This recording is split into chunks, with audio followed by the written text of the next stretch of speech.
I'm going to just share with you some data from the Global Burden of Disease project. Now, for those of you who read The Lancet occasionally, you'll be very familiar with this.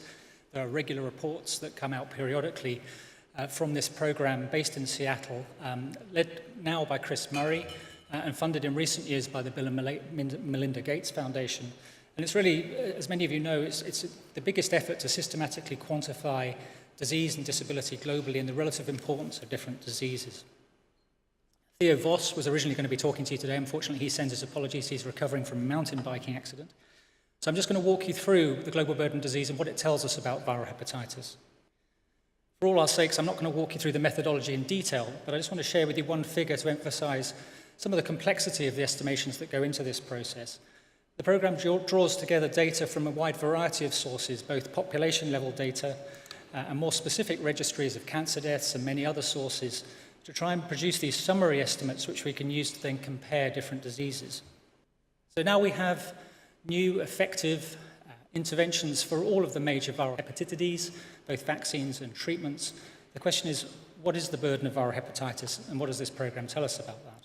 When we look at the rankings, so this is one of the more simple outputs we can look at, is just the number of deaths from different conditions. So we see at the top ischemic heart disease, cerebrovascular disease, COPD, chronic obstructive lung disease, and many of the leading infectious diseases that we know about, HIV, AIDS, and tuberculosis, but we don't see viral hepatitis. What we do see much lower down the list is cirrhosis, as we've heard, an important end-stage complication of chronic viral hepatitis, and hepatocellular carcinoma. Now, we haven't yet persuaded the GBD to reorganize their whole system to look at viral hepatitis, but there are two individuals there, A.B. Flaxman and Jeff Stanaway, who have done a lot of analysis to ask the question about viral hepatitis specifically. The first thing we asked them to do was just to look at the ranking of diseases. And if we strip out the component of cirrhosis due to viral hepatitis, add to that the component of hepatocellular carcinoma due to viral hepatitis, and see how that leads to a re-ranking, we see that viral hepatitis is now, as we've already heard, the 7th leading cause of death globally, and probably something that's not widely recognized. If we go back to the earliest iterations of the global burden of disease back in 1990 and ask the question about what the ranking would have been then, we see that it's significantly lower. So it would have been 10th in those days, and in the intervening period it's risen, as we've already heard. And the point to make here is that it's really in contrast to many other infectious diseases where there's been substantial investment, intervention, and effort to try and control them from global mechanisms. And you'll see that tuberculosis in the intervening period has dropped out of the top 10, while viral hepatitis has risen. So if we look at a level beyond just raw numbers of deaths, we can start to look at mortality rates, where we look at the number of deaths per 100,000 of population.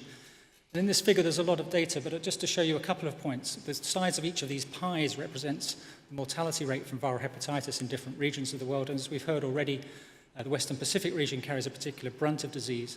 Within each pie, we see color coding for each of the viruses we're concerned with, so yellow being hepatitis B and red being hepatitis C. And as we can see, the great majority of this burden is due to hepatitis B and hepatitis C, significantly over 90%.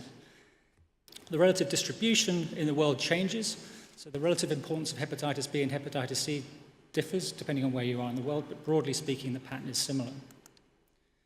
Without burdening you too much, we can then put another layer on the analysis, and we start to talk about disability-adjusted life years, DALYs, which many of you are familiar with, bringing together estimates of the years of life lost from specific conditions with the disability that's incurred by those who haven't died with their condition.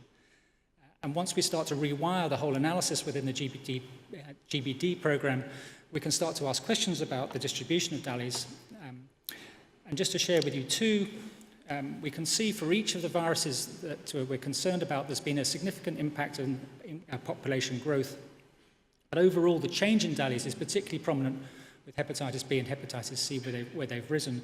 We see changes due to hepatitis B, where population growth, but also population aging, leads to increase in the burden from hepatitis D, to some extent mitigated by the interventions we've heard about, particularly hepatitis B vaccination.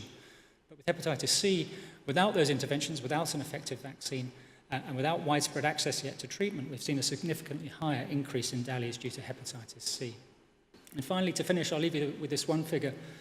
And this is trying to look at the distribution of the burden of disease between richer and poorer countries. So on the left-hand side, we see looking at crude numbers of deaths. In red, the bars are in low middle-income countries, and right, upper middle-income countries, moving from 1990 across to 2013. And we can see that consistent trend in the increase of deaths in both low and higher-income countries. On the right-hand side, we look at DALYs in low and high-income countries, and what we can see here is a narrowing of the gap. So the red and the blue bars start to get closer as time passes, to the point where in 2013, there's almost identical distribution of the burden of disease for viral hepatitis between those richer and poorer countries. So just to finish with the key messages I'm trying to get across, until recently, I think the importance of viral hepatitis hasn't been recognizable within the global burden of disease, which is a very influential program informing policymakers. And I think that's probably one of the components which has hindered the profile of viral hepatitis at an international level. Overall, viral hepatitis is clearly a leading cause of global mortality, and over 90% of that is due to hepatitis B and hepatitis C. There's a continued trend upwards, and a trend that will continue further, particularly driven by hepatitis C, but not hepatitis C alone. But obviously, in the case of hepatitis C, we don't have an effective vaccine, and really there's not something very promising very far around the corner. So we shouldn't plan on having one in the near future. And finally, richer and poorer countries have very similar burdens of disease, and that's not reflected in our global funding structures. There's very many people I could thank, but I won't, but in particular the people at Seattle and the GBD. Thank you very much.